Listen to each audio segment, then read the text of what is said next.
মনে হয় জালটায় আজ কোনো বড় মাছ পড়েছে। তাড়াতাড়ি জালটা টেনে নৌকায় তুলি।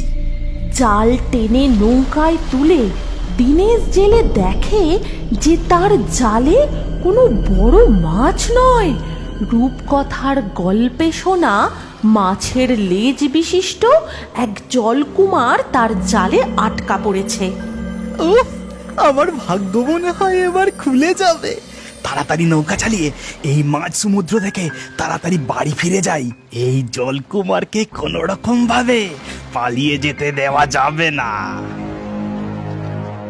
তারপর দিনেশ জেলে তার নৌকা নিয়ে গ্রামের দিকে এগোতে থাকে। তখনই তার মাথায় হঠাৎ একটা চিন্তা আসে। এই আশ্চর্য ও বিস্ময়কর প্রাণীটিকে গ্রামের সবার সামনে দিয়ে তো বাড়ি নিয়ে যাওয়া যাবে না, তাতে আমার থেকে এই জলকুমারকে কেউ ছিনিয়ে নিতে পারে। তারপর দিনেশ জেলে মৎস্যকুমারকে লুকিয়ে সবার চোখের আড়ালে বাড়ি নিয়ে যাবে বলে নদী পথে কিছুটা এগিয়ে তার গ্রাম থেকে দূরে এক জঙ্গলের কিনারায় তার নৌকা থামায়।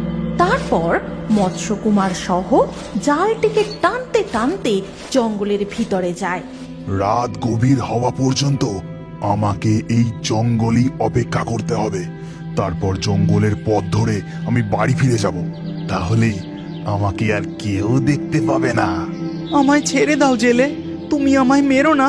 আমি আমার সন্তান ও স্ত্রীকে খুঁজছি, তারাও হয়তো আমার আশায় অপেক্ষা করছে। ও বাবা, এই যে দেখছি আবার কথাও বলতে পারে, আবার ছেড়ে দিতে বলছে। তোকে আমি নিয়ে গিয়ে আমার বাড়ির পিছনের চৌবাচ্চায় লুকিয়ে রাখবো। তোর মতো আশ্চর্য প্রাণীকে কেউ হাতছাড়া করে নাকি?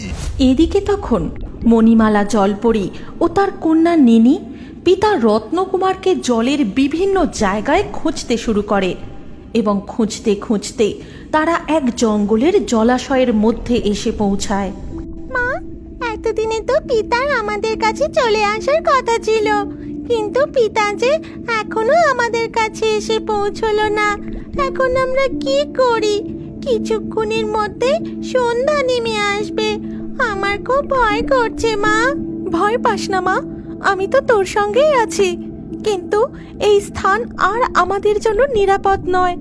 আমরা বরং জাদুমুক্তের সাহায্যে মানব রূপ ধারণ করে কিছু সময় স্থলভাগে বসবাস করি।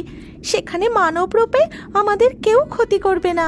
কিন্তু তাহলে পিতা যদি এসে আমাদের খুঁজে না পায়, তখন কি হবে মা? রত্নকুমারকে আমি ঠিক খুঁজে বার করব, কিন্তু আমাদের এমন মৎস্য মানবের রূপের জন্য জলভাগের এই স্থান খুবই বিপজ্জনক। আমাদের নিরাপদে থাকতে হবে। মানিনি, এখন তুমি এই জাদুমুক্ত স্পর্শ করো। মণিমালা জলপরী ও কন্যা নিনি জঙ্গলের জলাশয় থেকে মাথা তুলে দুজনে একসাথে জাদুমুক্ত স্পর্শ করতেই মানব রূপে পরিবর্তন হয়ে যায়।